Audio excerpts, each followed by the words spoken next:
Hello, and welcome back to Radio Sex and Gender 129.0 on your FM dial. I am MC Renz here to talk to you today about HIV/AIDS in young adults.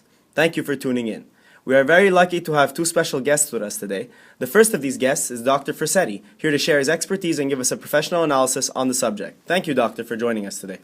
No problem. Glad I could be here. I'm an avid listener and a fan of your show. So tell us, Doctor, for those of us who may not know exactly what HIV/AIDS is, would you mind giving us an overview? Sure. So HIV is the human immune deficiency virus.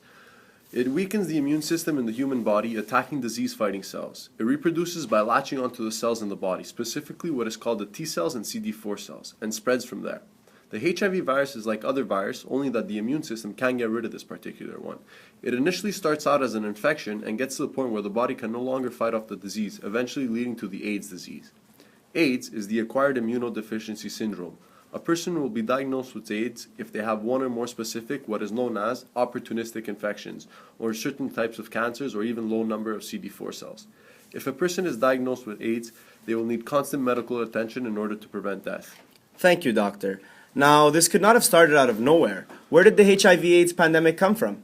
Well, Justin, scientists believe that HIV virus came from a particular kind of chimpanzee in West Africa, dating back to the 1800s. It came to humans when we hunted and ate those infected animals. Okay, so you mentioned HIV and AIDS are two separate conditions. Do all people with HIV have AIDS? No, essentially HIV is in the initial infection, and after the process it could lead to AIDS. It happens in stages. 2 to 4 weeks after exposure to the virus, patients have described it as the worst flu ever. After the initial infection, the virus becomes less active. This stage can last up to 10 years or over. Some symptoms in the 2 to 4 week stages are fever, chills, rash, night sweats, muscle aches, sore throat, fatigue, swollen lymph nodes, and ulcers in the mouth. Thank you, Doctor. Now, can you explain to our listeners some of the things we should do in order to prevent the disease? Of course. I will begin by mentioning that safe sex is essential for preventing the disease from being transmitted. Another thing is making sure you don't share needles with those who are infected by HIV/AIDS. I also think that educating our youth about the specific disease is crucial. Many young adults are unaware of what the disease actually is, and the lack of information might be an answer to such high numbers of young adults infected by HIV/AIDS. Well, thank you, Doctor. I'm sure the listeners really appreciate it. Unfortunately, Dr. Fersetti, we're having to bring your segment to a close. Thank you for stopping by.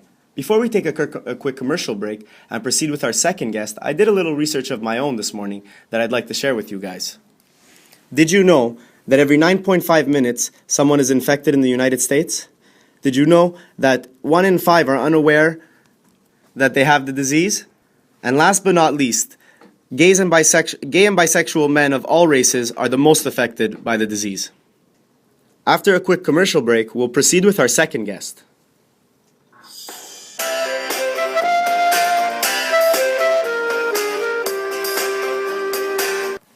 Welcome back, listeners. The second guest on today's show is none other than NBA Hall of Famer Earvin Magic Johnson.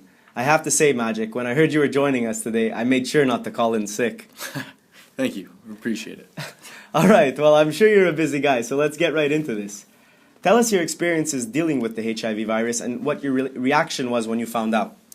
Okay, well, I was initially diagnosed in 1991 with the HIV virus, and at the time I was an avid NBA player with a fulfilling and certainly rewarding career.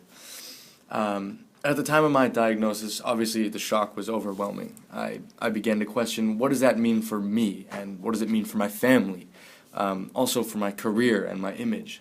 Basically, where do I go from here?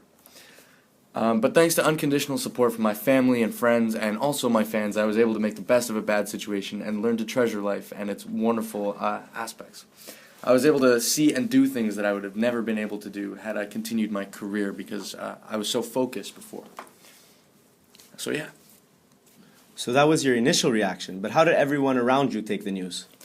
Well, socially there was a huge impact. The initial reaction from the public was perhaps a negative one. I was isolated as different, and no thanks to the media, and was treated differently as a result. There's a general feeling that you get that because people know they'll view you as out of the norm and judge you, and from this rumors stem and they began to spread, and I was also seen as a sex addict, and a number of other labels were placed on me. Eventually, I took advantage of my position, though, as a public icon or figure, and was able to spin these negative connotations and use the media as a platform for my HIV/AIDS awareness campaign. I created the Magic Johnson Foundation, and for over 20 years now, the foundation has been pointing communities forward through educational empowerment.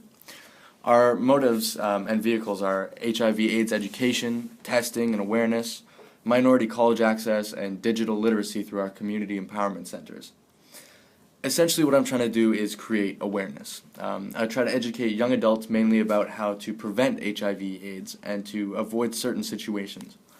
I target an age group mainly between 14 and 28 years old, as these are the experimental years, and these are where youth and young adults experiment with drugs and sex, and these are common ways for HIV to be transmitted.